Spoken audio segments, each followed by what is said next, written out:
Sud Matin. Babacar Samb.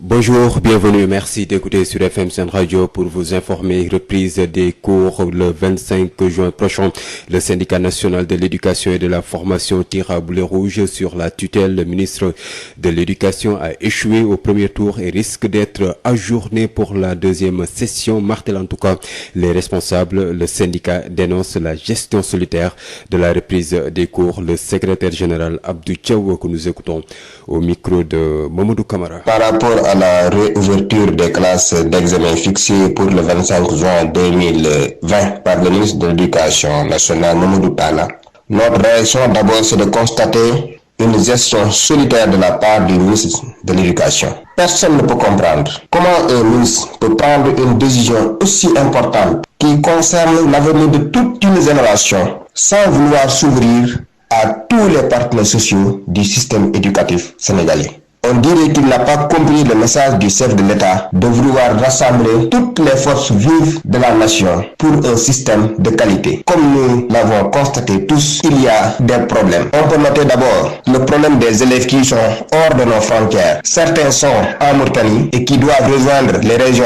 du Nord. Certains se trouvent actuellement au Mali et qui doivent rejoindre le département de Bakel. Certains se trouvent en Gambie et qui doivent rejoindre les zones de la Casamance, du Saloum et du Sénégal oriental. Mais le ministre n'a pas réglé d'abord ses préalables pour solutionner la situation de nos fils qui se trouvent hors de ses frontières. Aussi, il y a le problème de l'hivernage. Je pense bien que le ministre devrait s'ouvrir aux IF pour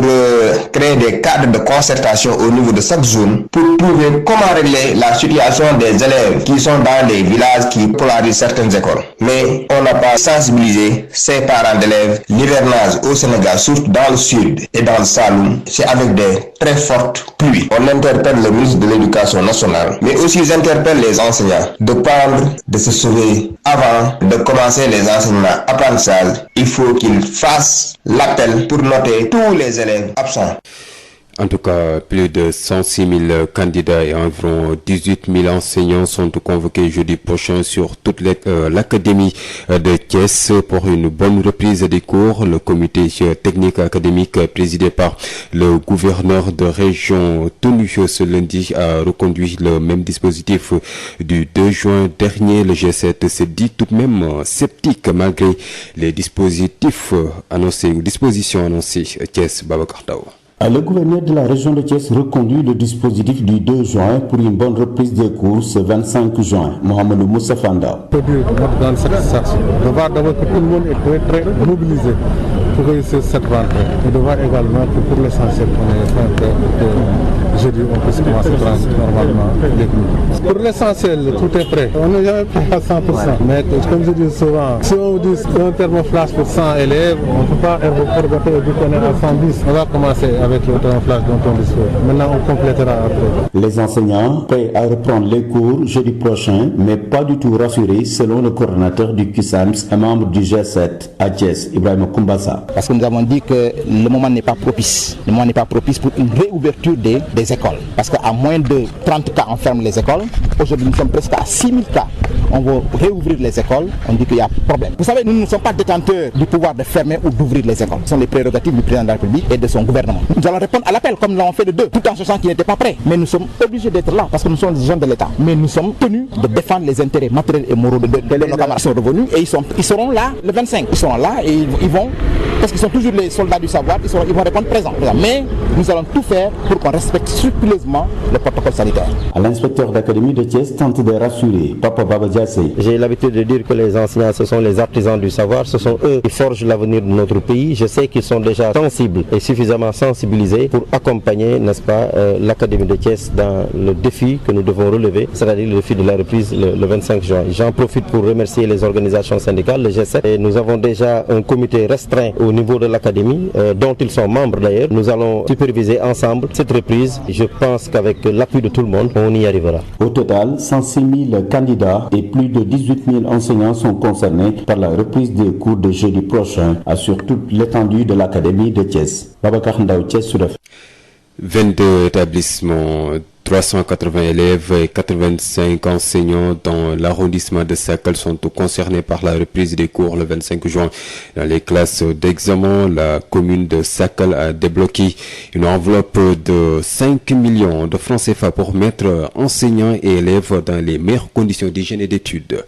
Lamine Gueye Saman. Pour une reprise effective et correcte des enseignements dans les classes d'examen, la commune de Sakal dans le département de Louga a répondu favorablement aux besoins exprimés par l'inspection de l'enseignement et de la formation IEF. Une enveloppe de 5 millions de francs CFA dégagée pour permettre aux enseignants et aux apprenants d'être dans les meilleures conditions d'hygiène et d'études. Omar Sarr, deuxième adjoint au maire au nom du premier magistrat de la ville de Sakal. Dans la commande, il y avait du savon, du javel, des gants pour les maîtres et les élèves, du 2000, 3 masques par élève et 3 masques par enseignant, des thermoflash pour prendre la température des élèves et des maîtres à l'entrée et à la sortie, des lave-mains, des produits alcool-gel. Avant ça, l'ensemble des écoles de la commune ont été désinfectées par le service d'hygiène. Parents d'élèves, les badges de voix, ils ont joué leur partition en nettoyant les salles de classe. Tout est fin prêt en tout cas pour la reprise correcte des enseignements. Directeur de l'école Baralé, représentant de l'inspection de l'enseignement et de la formation dans la zone, Abdou Fall salue ce geste de la commune, non sans inviter les parents d'élèves à jouer leur partition en dotant d'eau les écoles de leur zone qui ne disposent pas de points d'eau. Seul à Sakal, le maire est allé jusqu'à doter les écoles de thermoflash, ce qui est très rare dans certaines localités. Cela témoigne également aujourd'hui de la volonté, de l'importance que le maire accorde à l'éducation. À juste raison, un pays ne peut pas se développer sans bonne éducation. Les enseignants sont là, les collègues sont là, ils sont pressés de reprendre les cours. On souhaite qu'il y ait une synergie autour des établissements. Seuls les enseignants ne peuvent pas faire le travail. Il faut donc une collaboration étroite entre parents d'élèves, collectivités locales et enseignants. On s'est rendu compte que parmi les 22 écoles qui sont dans l'arrondissement, il y a 11 qui n'ont pas de point d'eau. On lance un appel à la population de s'organiser à tour de rôle. Chaque jour, une famille doit vraiment essayer de ravitailler les élèves en eau. Un autre appel que je leur lance, veillez à ce que les élèves respectent les mesures barrières. Pour la reprise des cours dans les classes d'examen annoncées pour le 25 juin, dans la commune de Sakal, 22 établissements, 380 élèves et 85 enseignants sont concernés.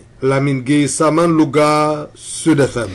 Lamine Gueye Saman, 16 lave-mains, 10 thermoflash, entre autres dispositifs mis en place au lycée John Fitzgerald Kennedy de Dakar pour une bonne reprise des enseignements et apprentissages le 25 juin.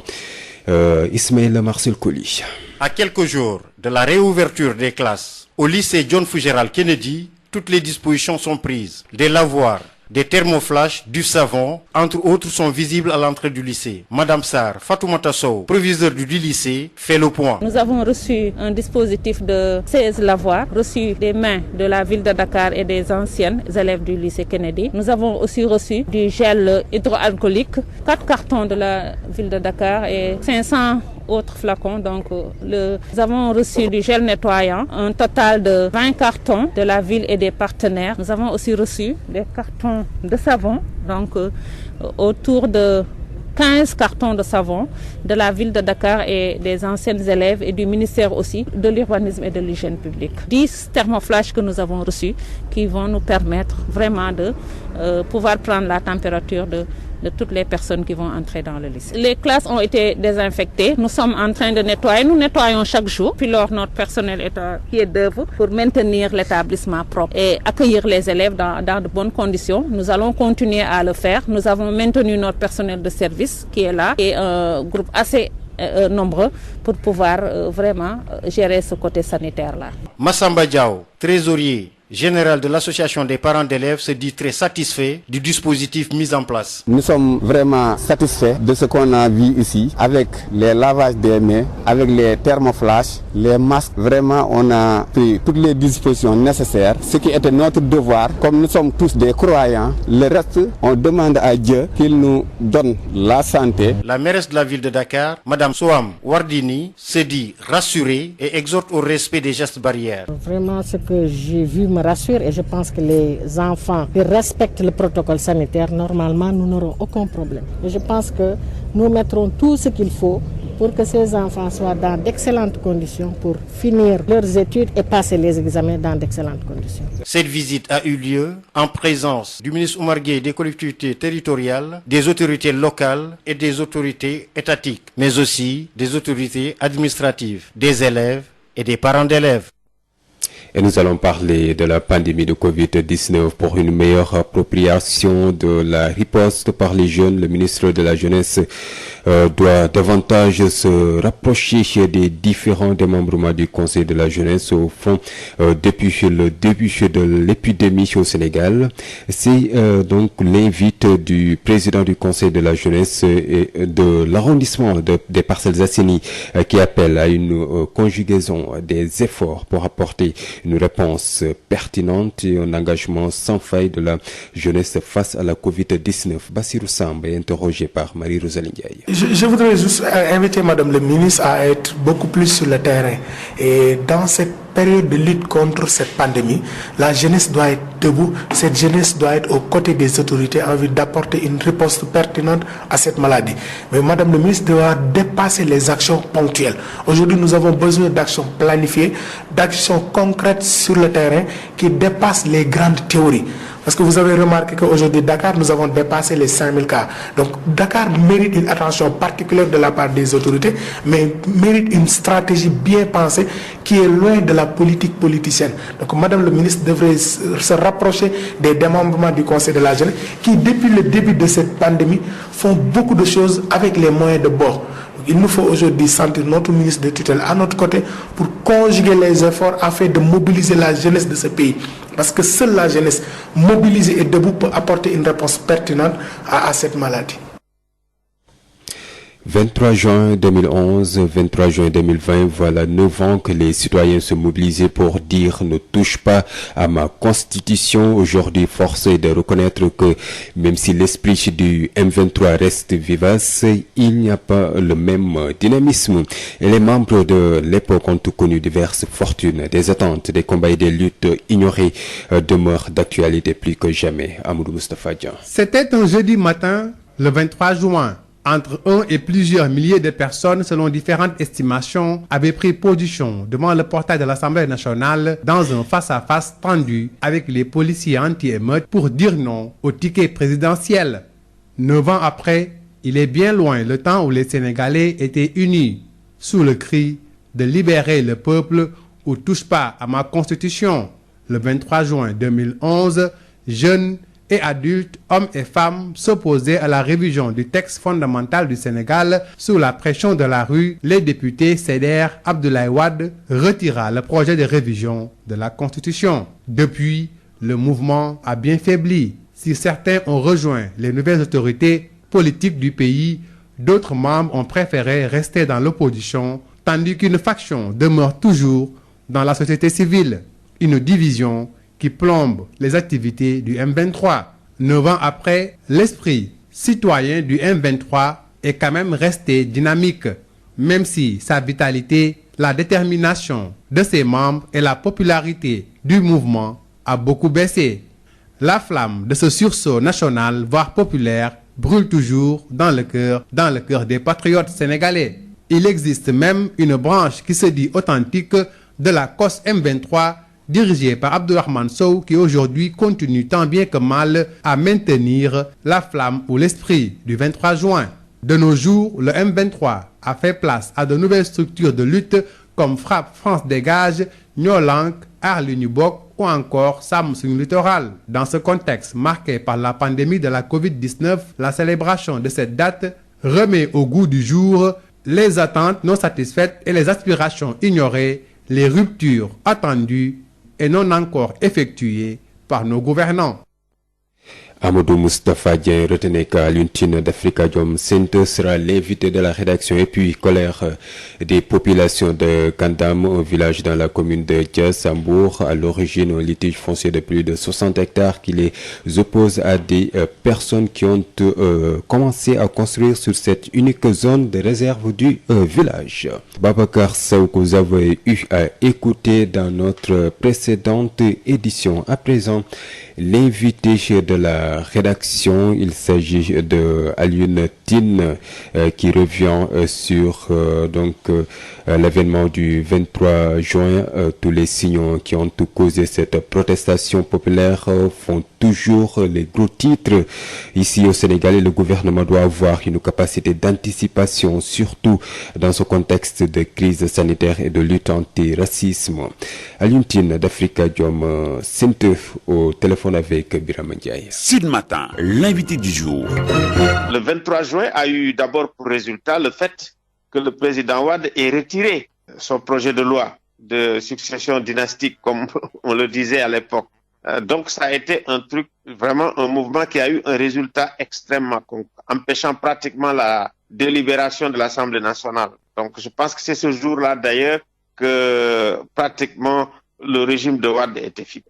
Deuxièmement, on a entériné, si vous voulez, l'ampleur du mouvement du 23 juin par les urnes. Donc là aussi, c'est un mouvement important. Maintenant, est-ce que nous sommes dans une situation pareille? C'est assez difficile à dire parce qu'en réalité, aujourd'hui, il y a beaucoup de problèmes, beaucoup de failles. Des failles qui sont dues effectivement à l'effet pangolin, ça veut dire de la pandémie Covid-19. Et cet effet pangolin, effectivement, s'est propagé sur toute la planète. Aujourd'hui, les difficultés, les failles du libéralisme et des régimes politiques, c'est pratiquement montré partout, en France, aux États-Unis, au Brésil, en Chine. Donc, ça fait problème. Deuxième, effectivement, effet sur le plan international, c'est l'effet George Floyd. L'effet George Floyd qui fait qu'aujourd'hui, avec le déboulonnement des statuts d'esclavagistes et de colons, ça veut dire qu'il y a une ère, un tournant tout à fait nouveau qui arrive, qui est d'abord la fin des post-colonies, parce qu'en réalité, après les colonies, les post-colonies, il n'y avait pas beaucoup de changements, et l'ouverture également d'une nouvelle ère post-raciale. Aujourd'hui, ceux qui demandent la fin du racisme, ce sont beaucoup plus les Blancs dans les pays développés qu'en Afrique même. Donc, que effectivement l'économie mondiale va connaître effectivement une situation extrêmement difficile de rétraction, de récession, ça depuis la crise de 29. Les gens disent même que pire que la crise de 29. Donc ici aussi nous allons le ressentir très fortement. Faille aussi, ça veut dire qu'en réalité aucune démocratie n'est totalement immunisée, y compris la nôtre. Ce qui est différent, c'est que par rapport à des mouvements qui ont eu lieu un peu partout dans le monde, l'Afrique n'a pas bougé, y compris sur la question du racisme. Ou bien quand elle a bougé aussi, a peu bougé. Maintenant, par rapport au Sénégal, il y a beaucoup de difficultés. Il y a le littoral, il y a le foncier, donc le foncier que les gens n'ont pas réglé depuis très longtemps. Il y a aussi, bien sûr, les failles qui sont liées à la distribution de la nourriture. Il y a des failles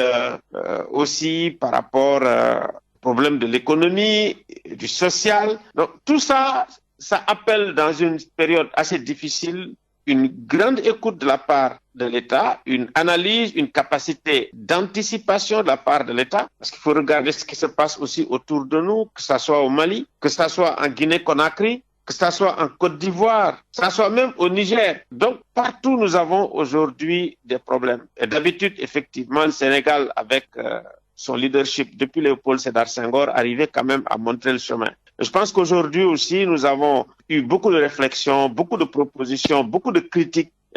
qui sont autant à prendre en considération pour voir comment nous pouvons réinventer demain comme les autres pays sont en train de le faire. Je pense que ça, c'est très, très important de mon point de vue. Maintenant, est-ce qu'on est dans un contexte où, bon, il peut y avoir le 23 juin, personne ne peut absolument le dire à l'heure actuelle. Mais ce qui est sûr, c'est qu'il y a un bruissement un peu partout, il y a des colères un peu partout, dû à l'eau, dû à des problèmes divers. Donc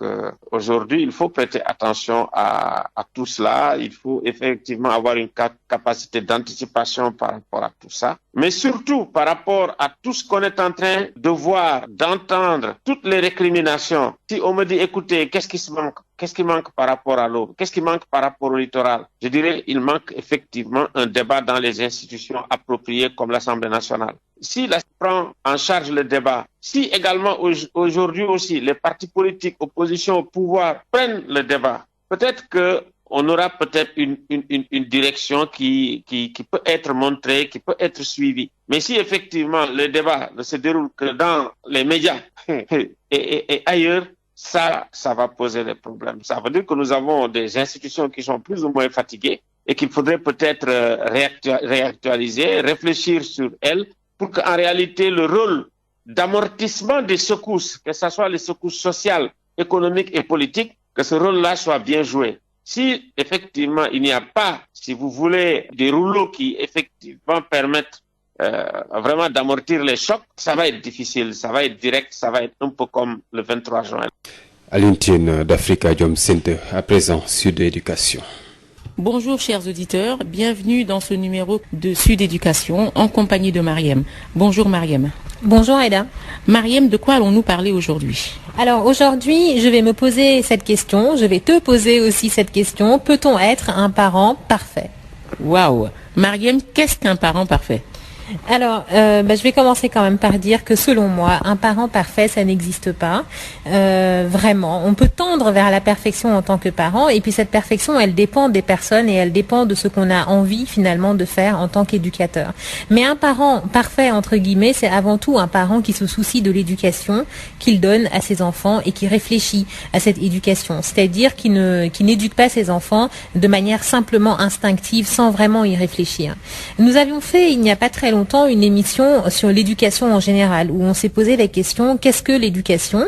et nous avions répondu à cette question en disant que éduquer, c'est d'abord formuler un projet éducatif, et donc finalement être un parent parfait, encore une fois entre guillemets, c'est justement avoir un projet, c'est communiquer avec ses enfants, c'est leur donner de l'amour évidemment, et puis c'est de ne jamais se lasser de leur répéter les choses que l'on a envie de leur inculquer, les valeurs que l'on a envie que nos enfants adoptent.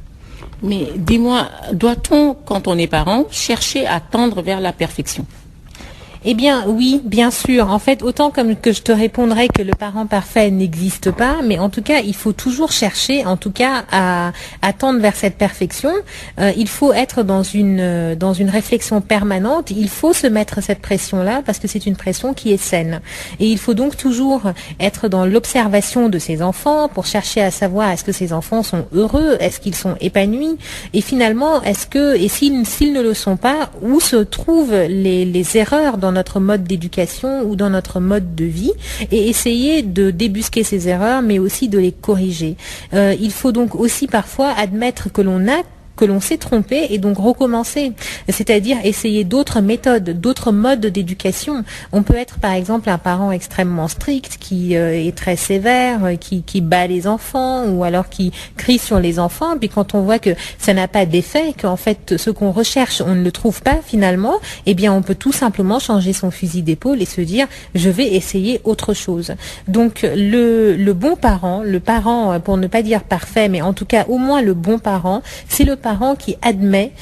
qu'il peut se tromper et qui va donc tout effacer pour recommencer, et il n'est jamais trop tard pour le faire. Mais sachant qu'il n'y a pas vraiment de mode d'emploi pour être parent, peut-on se retrouver dans une situation où lorsqu'on a compris qu'on n'est pas tellement sur la bonne voie, il est vraiment trop tard pour devenir un parent parfait? Alors, en fait, même quand on est dans des situations extrêmes, c'est-à-dire une situation, par exemple, où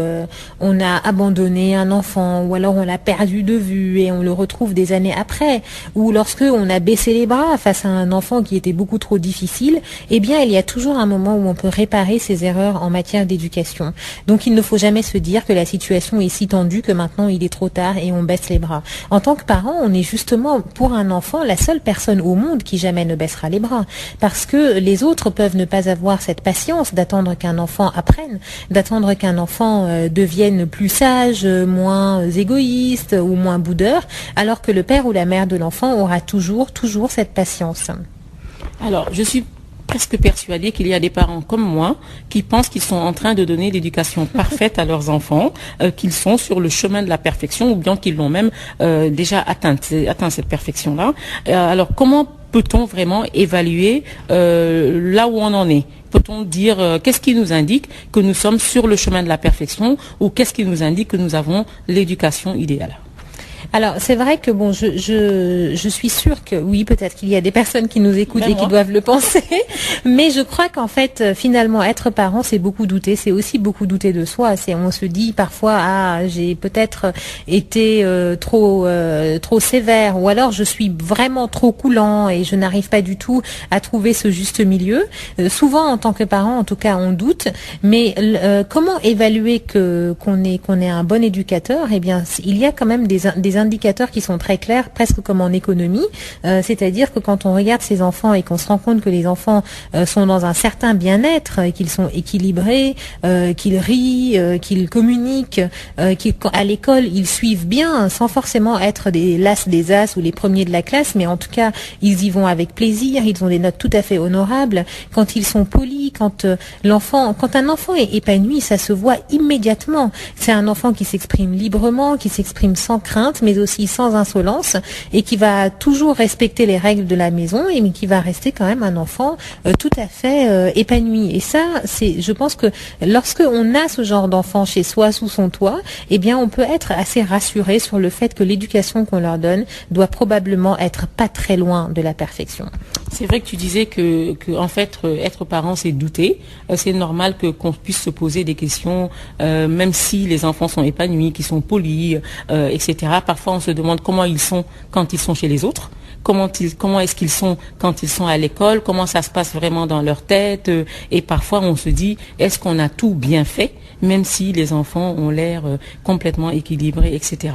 Alors, il y a des parents qui estiment qu'ils sont au maximum de ce qu'ils peuvent donner parce qu'ils sont stricts ou parce qu'ils pourvoient financièrement, qu'ils pourvoient. Est-ce que c'est quelque chose qu'un parent peut se dire?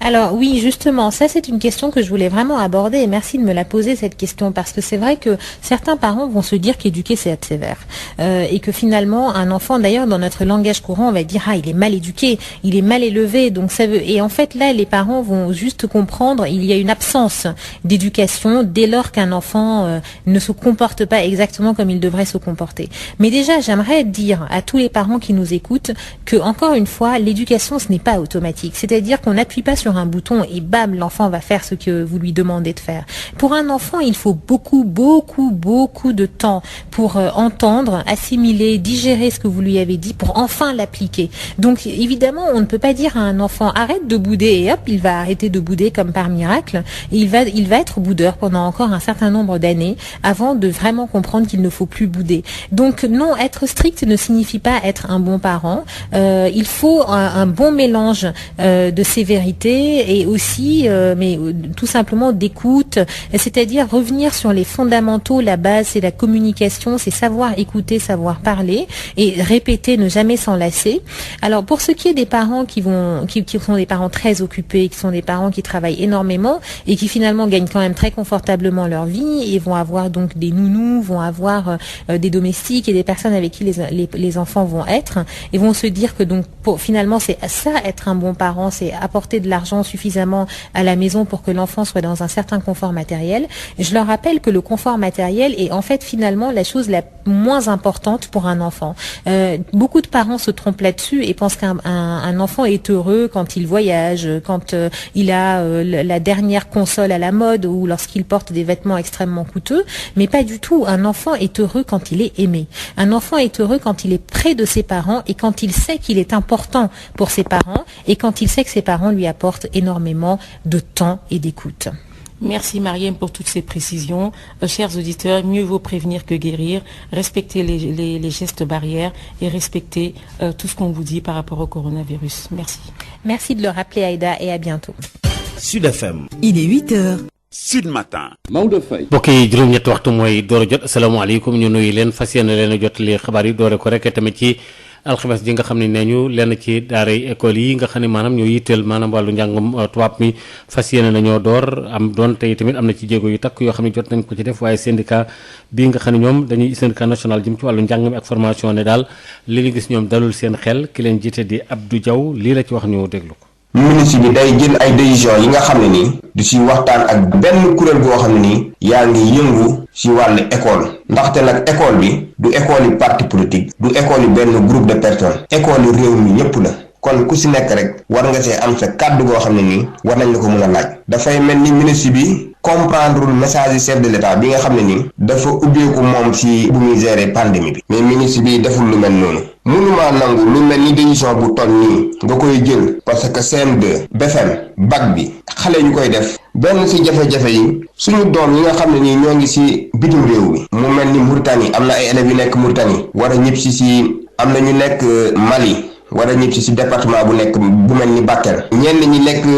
Gambie war a ñibbi Casamance wala ñu war a ñib si Saloum te réew yooyu dañoo tëj seeni frontières donc ministre bi war na régler d'abord loolu si ni mu gën a gaawee waxtaan ak ambassade yi nga xam ne ñoo nekk si réew yooyu ñu trouver solution élèves yi ñib si jafe-jafe dina am tamit ak njàngale mi bu naree ànd ak nawet bi mais ñun di jàngale si weer yooyu donc waroon na am ay préalable yoo xam ne nii ministre bi waroon na ko waxtaanee si fu mel ni waa Casamance si fu mel ni Saloum si fu mel ni Sénégal oriental bi da ngay gis juróomi dëkk yoo xam ne ñooy bokk benn école donc bu ñax mi saxee ndox mi taa si àll bi naka ngay gunge seeni élèves ba nga xam ne nii dinañ jógee ko seen dëkk dem jàng dëkk yu am école yu ñuy jàngee te du am benn danger. Dakar aussi ñëpp xam nañ ne période yooyu day am inondation naka ngay jàppante ak waajuri élèves yooyu ba nga xam ne nii dinañ sensibiliser seeni doom ba gune yooyu mun di jàngi te du am benn jafe-jafe.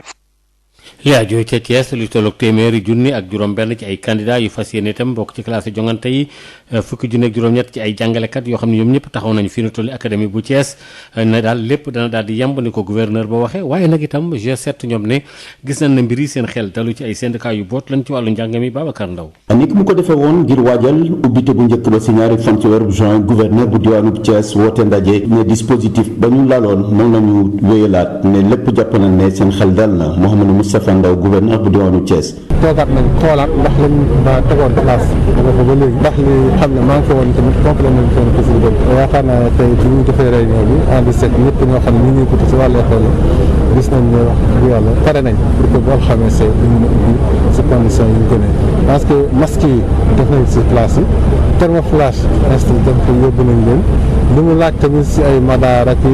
gel hydroalcoolique tamit dugal nañ mu mel la loolu wute naag gis-gisu jàngalekat yi bu ñu sukkandikoo si coordonnateur bu CUSAMS Ibrahima Koumbassa ne nag danañu dem wuyu ji alxames waaye seen xel dalul. heure bii nekkul bu moment propice pour ñu delluwaat si école yi pour lan parce que bu ñu doon tëj école yi amoon nañu ay moins de 30 cas amuñu woon aucun décès mais léegi tey sax ñu ngi am 82 bés bi nañu am 100 et quelques te école lieu de concentration par excellence il faut ñu dem parce que ñun amuñu possibilité boobu ubbi wala tëj dañuy dem 25 dañuy teew parce que ñun ay soldats lañ dañuy dem ñu teew waaye dañuy teew ak fulla ak fayda mooy protocole sanitaire bi dañuy taxaw fépp ñu taxaw pour ñu respecter protocole waaye nag vraiment ñu ngi dem xel bi dalul. kii di inspecteur d'académie bu diwaanu Thiès Papa Baba Diassé di gënaat dalal xel yi ñaax ñi nga xam ne ñooy acteurs yëpp ñu jël seen ay matuwaay. waaw matuwaay yu mat yi mooy li ñuy wax protocole sanitaire maanaam ci biir salle de classe bi fexe ba nga xam ne ñaar fukki élèves ñoo fay nekk waaye tamit mu am distance 1 mètre xale yi toog benn portable jumtukaay yu mel ni thermoflash lave-mains yi nga xam ne moom la ñuy raxasoo loxo yi lu ci mel ni surtout masque yooyu yëpp fi mu nekk nii wax dëgg yàlla yemb na su fekkee manqué am na sax danañ ko bu soobee yàlla mottali balaa le 25 juin. di fàttali ëpp nañu téeméeri junni ndongo ak juróom-benn yoo xamante ne diggante classe su CM2 troisième ak terminal yu fas yéene ñëw si alxames bi waaye lu jege daanaka ñaar fukki junni jàngalekat yu nekk si académie bu Thiès ñoom ñëpp ñu woo leen si alxames bi bu ñu sukkandikoo si kilifa yi nag matuwaay yi ñu war a jël moom ay la yéwén mënees na si ubbi tàmbaliwaat jàng bi. Babacar Ndaw Thiès Sud FM. Babacar ñi ngay jaajëfal bu baax a wax ñaar fukki établissement maanaam ñaar fukki bérébu jànguwaay ak ñetti téeméer ak ñett fukk ci ay élèves ci juróom-ñett fukk ak juróom ci ay jàngalekat ca fële nga xam ne moo di arrondissement bu Sàkkal ñoom loolu la ñuy taxaw ba kilifa yi tax daal wax nañu ne jël nañ luy tolloog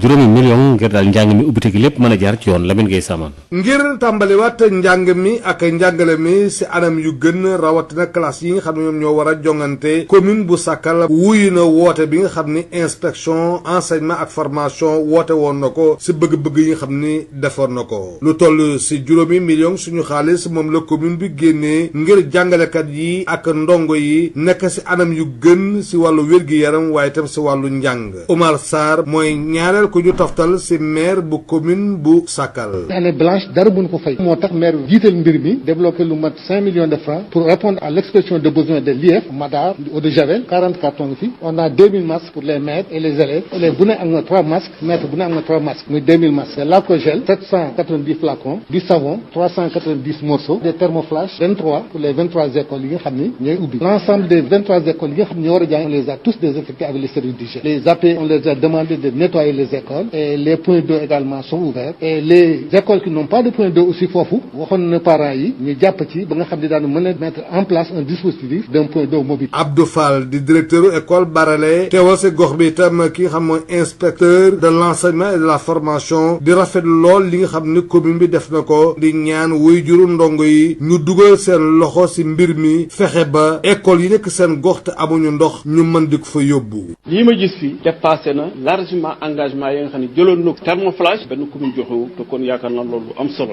école yi nga xam ne amuñu ndox durée bi ñu am pour yóbbu ndox ci école dafa gàtt parents d'élèves nañu fexe école yi nga xam ne amuñu ndox ñu yóbbu leen ko ndox ñun daal jàngalekat yi pare nañu pour reprendre les enseignements. tàmbaliwaat njàng ak njàngale ñaar fukki fan ak juróom si weeru juin wi ñu nekk si classe yi nga xam ne ndongo yi war nañu def jongante commune bu Sakal ñaar fukki école ak ñaar ñetti téeméer ak juróom ñett fukki ndongo ak juróom ñett fukki jàngalekat ak juróom la mbir mi soxal ki doon jotali xibaar yi fii si Louga Lamine Gueye Saman Sud FM. fii ci Ndakaaru ci lycée John Kennedy foofu moom am na ay thermoflash yoo xam ne indi na leen fi ak lu ñuy raxasoo ay loxo ak matuwaay yu takku yoo xam daal dañoo bëgg lépp nekk lu jàppandal Marcel Coly. ginnaaw bi ay fan rek dese pour ubbite classe d'examen yi lu ñu nemmeeku ci lycée John Fitzgerald Kennedy mooy matuwaay yépp yemb nañu fii fekk nañ fa ay lavoir maanaam jumtukaay yu ñuy permettre ñu mën a raxas suñu ay loxo ay thermoflash ay saabu madame Sarr Fatoumata Sow di ñëwaat ci jumtukaay yi. lépp yemb na jot nañ lu mat fukk ak juróom-benn dispositif lavoir ya nga xam ne ville de Dakar ñoo ñu ko jox ak partenaires yi jox nañ ñu aussi lu toll ci fukki thermoflash jox nañ ñu lu toll ci 15 cartons saabu jox nañ ñu ay carton yu bari ya nga xam ne gel nettoyant la yi nga xam ne ville de Dakar moo ñu ko baaxee ak partenaires yi nga xam ne ministère de l'hygiène publique ca la bokk ak anciens élèves du lycée Kennedy. désinfecté nañ salle de classe yi jot nañ sax benn matériel ba nga xam ne pour désinfecter la ba nga xam ne ministère hygiène publique moo ñu ko baaxee ba nga xam ne itam boobu dañuy continuer di désinfecter table banc yi di désinfecter rampe yi di désinfecter mur yi. kii di Massamba Diaw doon trésorier général bu association bu parents d'élèves yi kontante la am ginnaaw bu mu gisalee boppam jumtukaay yu ñu teg ngir ndongo yi mën a jàng ci jàmm ak salaam. waaw li ma fi gis di ko wax aussi ci turu association parents d'élèves yi moo di sunu xel dal na parce que visité nañu ci bunt bi gis nañu lavage des mains yi dugg nañ ci biir salle de classe yi itam gis nañu organisation bi fi nekk war nañ ñu aussi thermoflash yi di gërëm aussi ñi ko fi indi ci turu association des parents d'élèves yëpp di ko tàmbalee ci proviseur bi moom mii kilifa kër gi ñu ngi koy gërëm di ko sant ndax booba léegi noppaluwul di gërëm itam monsieur le ministre Oumar Gueye mi nga xamante ni mu ngi fi teew ak madame la maire moom itam mu ngi ci biir ñu ngi leen di gërëm di leen sant di ñaan yàlla aussi mbas mi nga xamante ni yàlla teg na ko suñu kaw yal nañu ko yàlla teggil ba ñu mën a sauver année scolaire bi suñu doom yi jàng ak jàmm am seen diplôme génn ak jàmm. kii du maire Dakar di madame Soham Wardini ginnaaw bu muy rafetlu li mu fekk ci lycée John Fitzgerald Kennedy mi ngi ñaax ndongo yi ñu gën a farlu ci wàllum geste barrière yi. di ñaan rek xale yi ñu respecter geste barrière yooyu bu ñu ko defee wàllante du am te ñu éviter nag école ngi ubbi ñu éviter stigmatisation bi toujours dama koy wax. bi les visites mi ngi am ci teewaay Oumar Gueye di ministre des collectivités territoriales autorités locales yi étatiques yi élèves yi ak parents d'élèves yi waaye it ak waa administration bi les lycées. wàllu yi tamit li nga xam ne rek dafa jëm ci xoolaat bu baax a baax xool mbir yi ak itam rek riposte beeg yu demee noonu le ministère bi ñu dénk wàllu ndaw ñi ñoom ñu ngi gën a taxaw rek daal di gën a te bëgg a jege rek li nga xamee ne moom moo di conseil de la jeunesse nga xam ne ñoom ay ndaw ko jiite taxaw temm nga xam ne bi yëf yi dooree ba léegi njënga ca ngir itam mbir yi rek mën a dellu ginnaaw ñu bëgg itam loolu itam ak lëkkaloo am ci seen diggante ki ko jiite di Bassirou Samb waxtaan ci ak Marie Rosalie Ndiaye. waaw man li ma jàpp mooy xeex bi tey fi mu toll ak feebar bi fi mu toll ndaw ñi dañoo war a taxaw mais ndaw ñi seen taxawaay boobu dañ ciy soxla jëwriñ ji nga xam ni moom la ñu dénk seen secteur mooy madame la ministre de la jeunesse Néné Fatoumata Tall di ko ñaan na gën a jege ndaw ñi mu dépasser action ponctuelle mooy dem ci benn bërëb joxe fa masque ak gel woo média yi daal di dem déedéet war nañu waxtaan ci plan yoo xam ni dañu koy élaborer définir ko avec objectif très clair parce que bu ñu jëlee Dakar rek plus de 5000 cas juróomi junni cas nee nañ am na fi Dakar donc Dakar rek dafay soxla benn attention particulière benn discrimination positive boo xam ne madame la ministre su jegee démembrement yi nekk Dakar jege jeunes yi nekk Dakar ensemble war nañu apporter réponse boo xam ne dina jàppale autorités sanitaires yi parce que ñoom ñooy faj mais ñun ñoo war a wax ak ndaw ñi ñun ñoo leen war a mobiliser ngir daan corona bi. bi ñu dem ci 23 juin tey jii ñaar fukk ak ñett ci weeru juin ak ñaar fukk ak ñett ci weeru juin 2020 toll ci juróom-ñeenti ati yàlla askan wi yëpp fipp woon génn ne daal tikke boobu njiit réew mi fi nekkoon di Abdoulaye Wade bëggoon a def loolu du am coow li na woon kur Amadou Moustapha Dieng. bésub alxames la woon ñaar fukki fan ak ñett ci weeru juin bés boobule doon bu mandargawu ci taarixu réew Sénégal ñu koy dippee M23 mouvement du 23 juin bés boobule diggante ay junni nit. génn nañu ci mbedu ndakaaru yi wutali buntu pencum ndaw réew ma fas yéene jàmmarloo ak takk der yi juróom-ñeenti at ginnaaw loolu sori na tey jamono ji nga xam ne sénégalais yépp dañu doon yuuxoondoo naan libérer le peuple wala ñu naan touche pas à ma constitution wala ñu naan faut pas forcer 23 juin 2011 ay mag ay ndaw góor ak jigéen ñoom ñëpp ñoo génnoon def wenn say daal di ne déet ticket présidentiel boobule Abdoulaye Wade bëggoon fi taxawal du am ci mujjantal ga Abdoulaye Wade mujj rocci révision constitutionnelle boobule boobu ba léegi nag mbir yi soppeeku na bu baax ndax mouvement bi ay la yéwén ñàkk na dooleem bu baax donte sax nasaxul ñenn ñi dem nañu wutali nguur gi am ci ay pal ñeneen ñi bokkoon ci biir mouvement bi ñoom ba léegi ñi ngi ci kujje gi am na ci it ñoo xam ne ba léegi ñi ngi ci biir société civile bi lu ni mel di firndeel ne jamono jile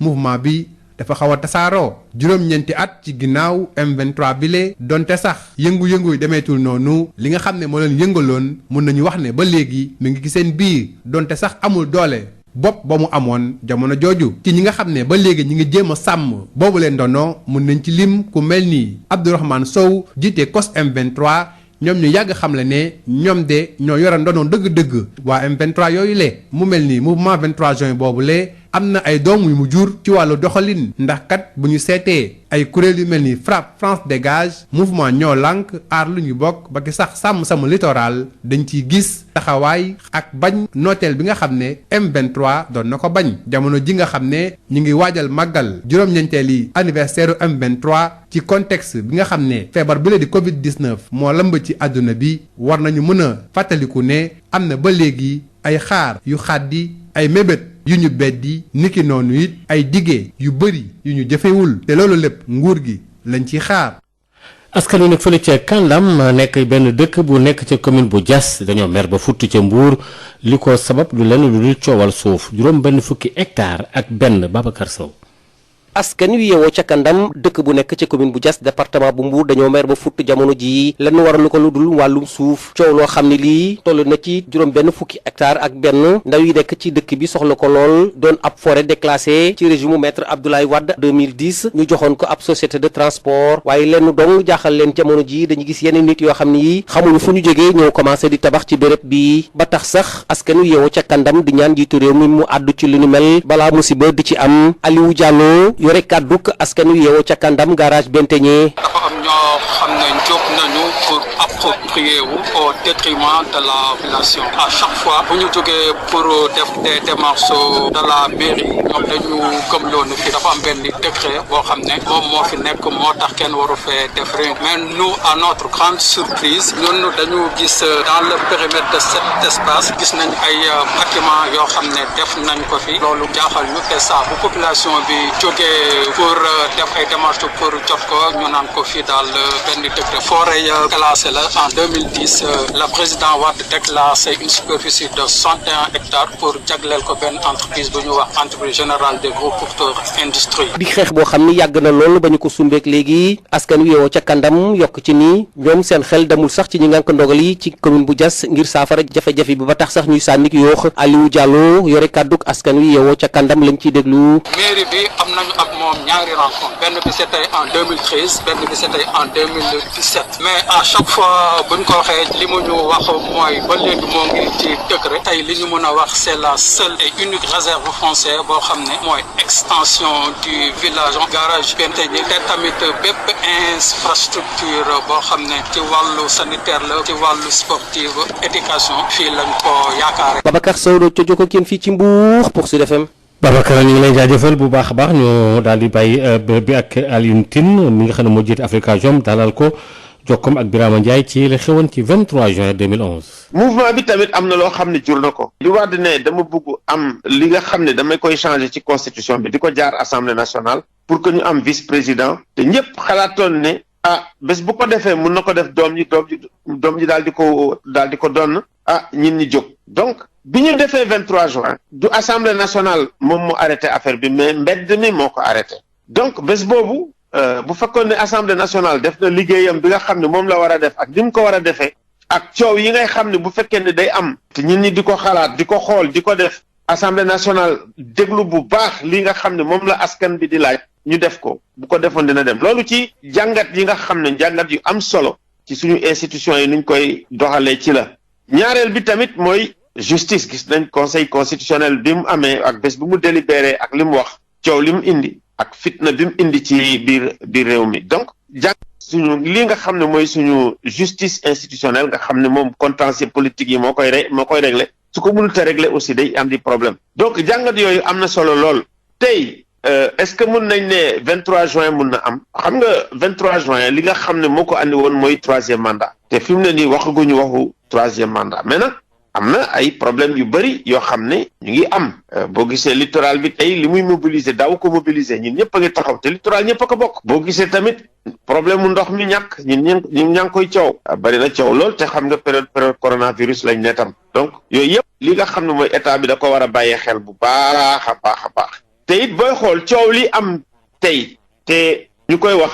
ci média yi la ëpp mais débat bi nga xam ne war nañ ko am biir assemblée nationale booy seet amuñu ko débat bi nga xam ne aussi parti politique yi muy opposition ak pouvoir war nañ ko jël ñu koy waxtaane amul donc loolu yëpp tamit ay jàngat lañ ay failles yoo xam ne am na ak failles yi nga xam ne lii di Covid 19 moo ko indi te da ko indi ci àdduna bi yëpp maanaam moom la démocratie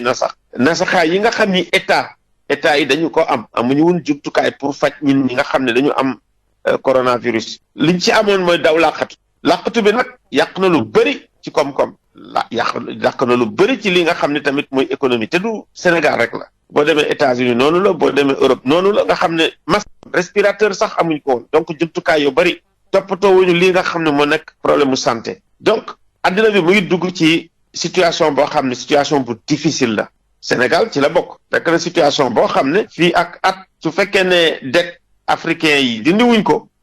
dina metti lool parce que situation ñàkk bu metti lañ nar a dugg donc loolu tamit war nañ ko sóoraale xool lan la mën a jur ak naka lañ koy faje loolu am na solo lool te ñaareeli situation bi am boo xam ne boobu lañuy wax effet pangolin ak effet bi nga xam ne mooy effet George Floyd maanaam addina bi mu ngi soppeeku soppeeku boo xam ne bu gaaw la nar a doon xam nga Floyd biñ ko reyee taxawaay bi nga xam ne moom la tubaab yi taxaw ci bitim réew ne li nga xam ne mooy bët de xeet daf fi jóge ñun Afrique nga xam ne ñun la gën a concerné ndax esclavage ndax aussi liy jëm ci li nga xam ne mooy colonisation ñun jóguñ ci jóg boobu waaye booy seet ci àdduna bi ñi nga xamoon ñëpp nga xam ne ñoo nekkoon di def esclavage te ñu defal leen statut ñi ngay daaneel statut ya ñii nga xam ne tamit ñoo nekkoon colonisateurs yi ñu defal leen statut ñu ngi koy daaneel statut fédéral bu daaneel luñ ko fii mais ñu ngi koy daaneel ci bitim réew boo demee France ñu ngi koy daaneel donc loolu moo di ñu ngi dugg tamit ci beneen jamono boo xam ne jamono post-racial laa koy tuddee donc nee naa ñu ngi dugg ci jamono à la fois post-racial ak jamono boo xam ne tamit post-colonial la est-ce que ñun préparé woon nañ pour ci dugg ci jamono jooju gisaguma ko donc préparé wuñ ci dugg ci époque boo xam ne ak tournant politique boo xam ne tournant bu bees lay doon donc xalaat ko seet ci li nga xam ne fan muy économie ñu xool ko éducation ñu xool ko parce que éducation lu am solo la éducation dafa stratégique sax dafa baax ci li nga xam ne sax moom mooy aar réew parce que bopp mooy aar réew ñi nga xam ne dañuy jël fetal wëlbati ko ci seen réew yi di xeex di métti loolu yëpp ci bopp bi la waaw te tamit bopp yi pour ñu defar ko politiciens yi am nañ ci solo société civile am na ci solo mais tamit ñi nga xam ne tamit ñoo nekk ci diine bi am na ci solo donc il faut ñu xoolaat bopp yi xoolaat nan lañ koy defaree seet nan lañ ci déggoo parce que loolu am na solo lool donc ingrédients yi nga xam ne mun na indi li ñu wax 23 juin ingrédients yaa ngi fi mooy mécontentement bi mu ngi fi kooku moom kenn du ko weddi voilà mais nag li nga xam ne moom laa waxoon rek il faut que ñuy am li ñu jàng ci 23 juin ba passé muy ay leçons nga xam ne dañ koy tirer pour que 23 juin bañ a amati sinon conditions yi vraiment ñu ngi fi. Maodo Faye. jërëjëf Assane Thioune jërëjëf mbokk yi nga xam ne ñu ngi ñu doon déglu kon nag foofu la xabaar yi bu ree ñu ngi leen di ñaanal jàmm. mbokk yi déglu asalaamaaleykum dal leen ak jàmm ci Sud Éducation ni ñu koy defee saa su nekk mag Mariam ñoo bokk plateau bi Mariam asalaamaaleykum. wasalaamaaleykum Aïda. Mariam loo ñu indil ci waxtaan wi. suñu waxtaan wi tey nag mi ngi dem ci wàllum yar maanaam ndax ñun ñi waajur yi mën nañu fexe ba suñu yar mën a nekk yar boo xamante ni dafa amu ci benn jumte ba nga xamante ni dafa jaar yoon. mais loolu est-ce que mën na am parce que yar dafa metti donc est-ce que waajur boo nga xam ne yaram amul njuumte yaram dafa jaar yoon ba ku ko gis ni kii moom xam ne lépp ci affaire yar est-ce que loolu am na. loolu nag Aïda jafe naa gis xam nga gisuma yëpp xamuma yëpp aussi waaye xam naa ni loolu moom jafe naa gis mais nag waajur boo xamante ni dafa bëgg ci xolam ni yaram jaar yoon loolu déjà nekk na daal lu baax ndaxte waajur boo gis dafa war a nekk di gëstu foo ko fekk dafa war a nekk di gëstu di xool naka la mën a def ba nga xamante ni yaram ay doomam nangu ko ay doomam accepté ko ba nga xamante ni dañ koy def lu mu leen wax ay doomam déggal ko ba nga xamante ni seen yar dina jaay yoon te ñoom ci seen bopp dinañu am comportement boo xamante ni mooy comportement bu baax moo tax waajur foo ko warul nekk rek di yar doomam noonu wala di roy ci yenn nit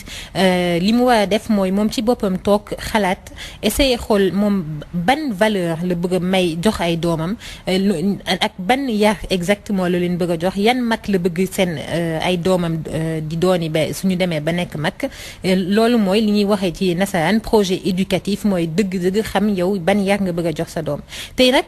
comme ni ma koy waxee saa su nekk ci émission yi mooy yar waxtaan ak suñu ay doom daf ci bokk dafa nekk sax benn élément boo xamante ni dafa am solo ci yar mooy toog di waxtaan ak suñu ay doom di leen xelal di leen ndigal et di leen déglu itam loolu itam dafa baax ci yar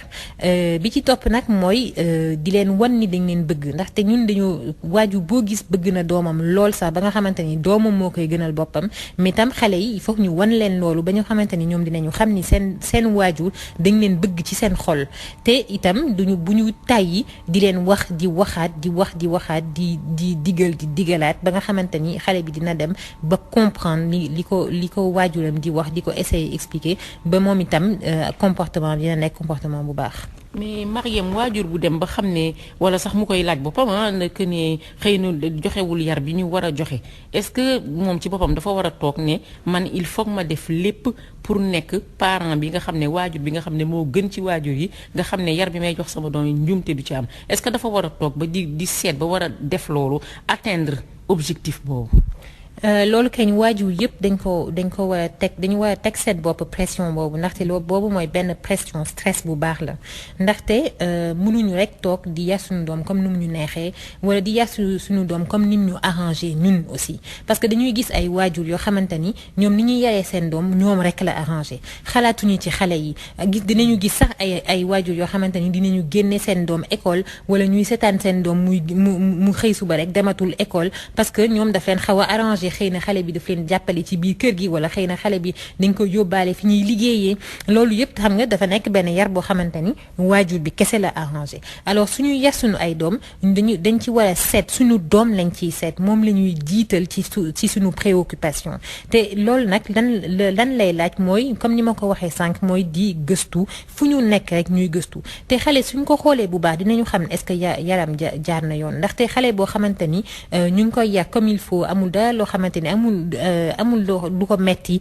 dafa nekk xale buy ree xale boo xamante ni su demee école dina jàng même su fekkente ni du premier classe am sax waaye au moins dina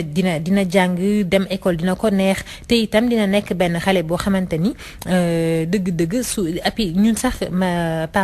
suñu waajur yi suñu gisee ni xale bi nekkul xale boo xamante ni dëgg-dëgg ne dafa épanoui maanaam dafa bëgg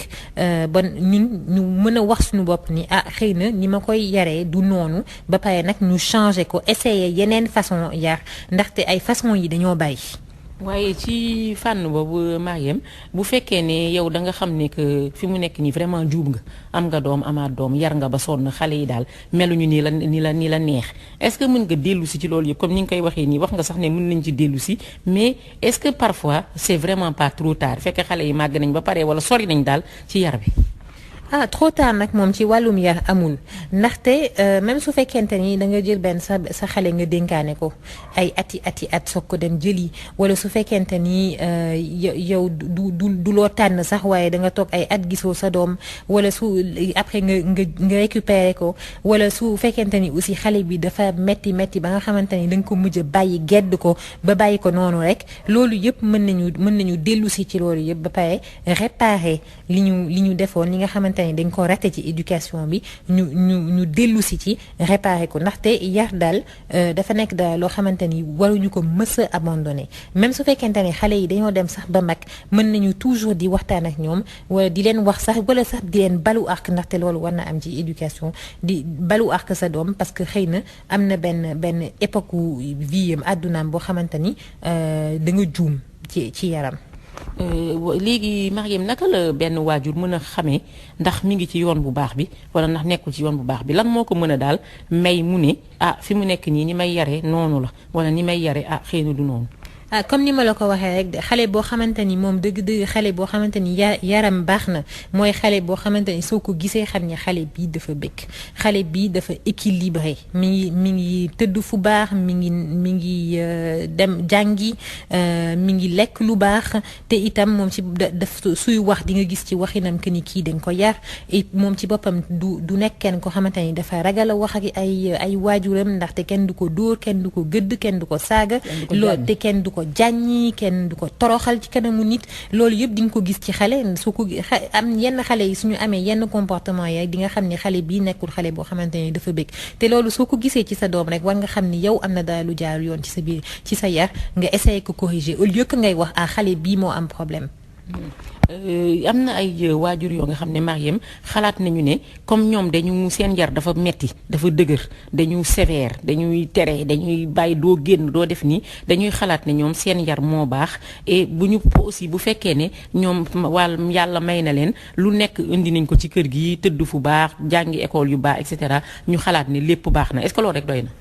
loolu kañ doyul et puis sax ci waxoon nañu def nañ benn émission ci sévérité maanaam nekk ay yar yu méttee métti xëy na sax dinañ ci dellu si waaye yar bu métti aussi dafa war dañ ko war a wàññi tuuti ndaxte xale boobu bu dem ba ragal ay waajuram loolu tam baaxul ndaxte xale boobu dina sax def ay yoo xamante ni baaxul ndaxte day nëbbatu foo ko fekk mi ngi nëbbatu te xale buy nëbbatu di def dara loolu baaxul yàlla tere mais nag ay waajur yoo xamante ni ñoom seen macha allah seen poche xóot na ba nga xamante ni lu nekk mën nañ ko jëndal seen doom ñu ngi leen di yóbbu ci école yi gën wala ñu ngi voyager ñu ngi sol yëre yi gën loolu di def ay sorties ak yooyu loolu yëpp baax na mais su fekkente ni waajur bi loolu yëpp daf koy defloo yeneen nit te moom du ko partager ak ay doomam loolu tam dafa nekkul yar boo xamante ni dafa jaar yoon ndaxte xale soxlawul alal xale soxlawul nga koy jëndal lu nekk moom li mu soxla mooy yu ay waajuram uuf ko wan ko ni dañ ko bëgg ba pare di waxtaan ak moom di ko déglu di passer temps ak moom au lieu que ñuy fay ay nit pour que ñooñu def ko ba pare ñoom ñu bàyyi leen ak yeneen nit ba pare transférer comme ni ma koy wax seen autorité parentale ba nga xamante ni du ñoom ñooy yar seen doom ñeneen ñooy yar seen doom xale li mu gën a soxla mooy ay waajuram uuf ko. jërëjëf Mariam ci leeral yi ni ñu koy defee saa su nekk di leen fàttali ne fagaru moo gën feju fagaru moo gën a yomb feju coronavirus bi nañ ko moytu te yàlla dimbali ñu ci asalaamaaleykum. merci Aïda, à bientôt. Sud FM di leen jox xibaar yu gaaw te dëggu.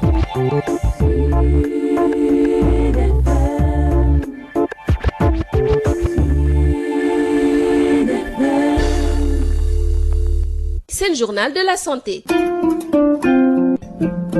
asalaamaaleykum mbokk déglukat yi xibaaru wergu yaram dafa jëm ci camion garab yu bon yi ñu jàpp ca Jalajang département bu Vélingara mu di ay garab yu bon yoo xamee ne ci ay koppar xayma bi egg na ci juróom-ñaar fukki millions ak ñaar mu di ay garab yu wuute toll ci fukki paquet ak benn ñu stocké leen ci ay làqukaay yoo xamante ne trafiquants yi ñoo ko defaral seen bopp ci biir camion bi opération bi nag fa mu amee digganteem ak Vélingara toll na ci 90 kilomètres ca Jalajang di ñaareelu poste frontalier diggante Sénégal ak République bu Guinée après Kalifourou unité douanière bi nag ci fan yee ñu weesu rek jàppoon na ay garab yu bon itam ci xayma tolloon ci téeméeri million ak fanweer ak benn ci suñuy koppar boobule itam ñu ngi ko fekkoon ci benn camion secteur bu douane bu Vélingara nag mi ngi liggéey ci ñetti front di fa amal ay opération spéciale Covid-19 mu jëm ci saytu frontières yi suñu diggante ak Gambie ak ñaari Guinée yi ci gox yooyu la sax gis nañu ne liggéey ba ñu fay amal tax na ñu daal di refoulé maanaam delloowaat lu toll ci ñeenti téeméeri nit yoo xamante ne ñu ngi jóge woon ci réew yooyu la bëgg a dugg Sénégal li leen ko may nag di benn dispositif bu ñu teg ci wàllu kaaraange waaye itam ci wàllu wér-gu-yaram.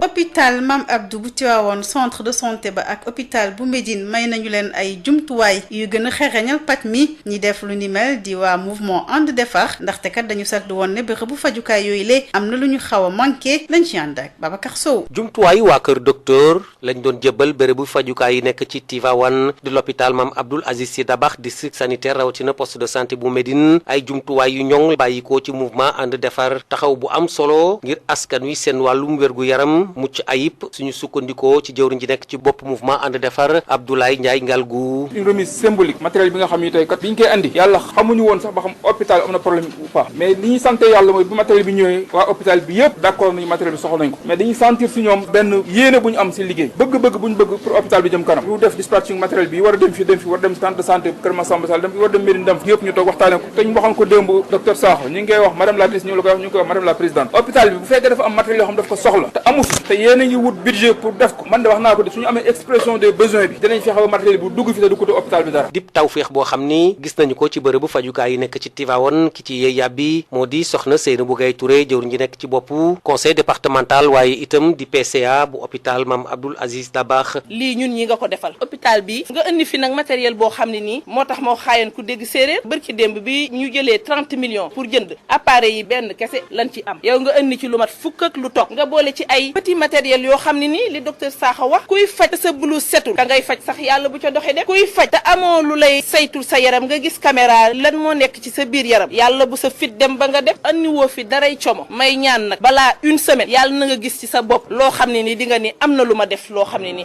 nga defal ko population Tivaouane yëpp hôpital la boo xam ne ni day jógee ba Kédougou yaakaar barke Mame Abdou yaakaar ni bu fi duggee buñ ko fajee day wér. mu doon ci teewaayu kilifa yi nga ko ndogali ci wàllu waa kër docteur ci dëkk bu sell bi docteur Camara bu district sanitaire docteur Sakho bu l'hôpital Mame Abdoul Aziz Dabakh ak directrice bi Binta Diop Badiane di rafetlu li ni mel. Tivaouane Babacar Sow ci jokk ak yéen pour Sud FM. xibaaru wér gu yaram fi nañu koy ndax képpee ñu ngi leen di ñaanal bisu jàmm.